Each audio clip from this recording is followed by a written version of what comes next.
ശ്രീകൃഷ്ണനെ ദഹിച്ചപ്പോൾ ഹൃദയം മാത്രം തീ കത്തി ദഹിച്ചില്ല. കാരണം പുരാണങ്ങൾ പരിശോധിക്കാം. ഈ ചാനൽ ആദ്യമായാണ് കാണുന്നത് എങ്കിൽ പ്ലീസ് സബ്സ്ക്രൈബ്. കഥയിലേക്ക് പോകാം.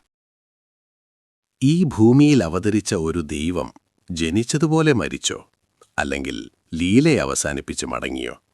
പുരാണങ്ങൾ പറയുന്ന ശ്രീകൃഷ്ണന്റെ ദേഹത്യാഗ രഹസ്യം ഇന്ന് പരിശോധിക്കാം.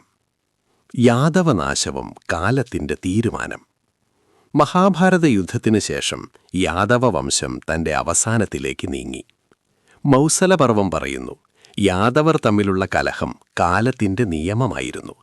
ധർമ്മസംസ്ഥാപനത്തിനായി അവതരിച്ച കൃഷ്ണന്റെ ലീല ഇവിടെ അവസാനിക്കേണ്ട സമയം വന്നിരുന്നു. വൃക്ഷത്തിനടിയിലെ ധ്യാനം. ദ്വാരക വിട്ട ശേഷം കൃഷ്ണൻ ഒരു വനത്തിലേക്ക് പോയി.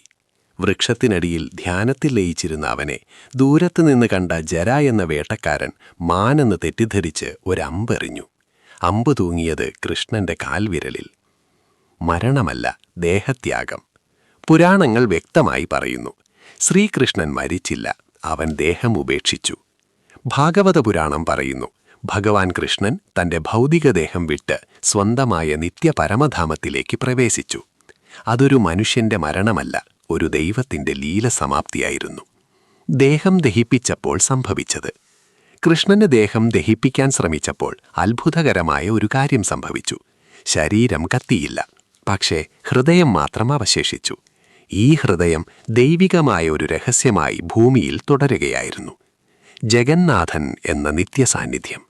സ്കന്ദപുരാണത്തിലെ വിശ്വാസമനുസരിച്ച് ഈ ദിവ്യഹൃദയം പുരുഷോത്തമ ക്ഷേത്രത്തിൽ പ്രതിഷ്ഠിക്കപ്പെട്ടു.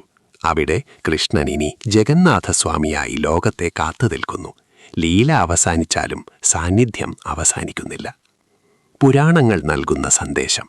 ശ്രീകൃഷ്ണൻ നമ്മളോട് പറയുന്നു, ധർമ്മം ക്ഷയിക്കുമ്പോൾ ഞാൻ വീണ്ടും വരും.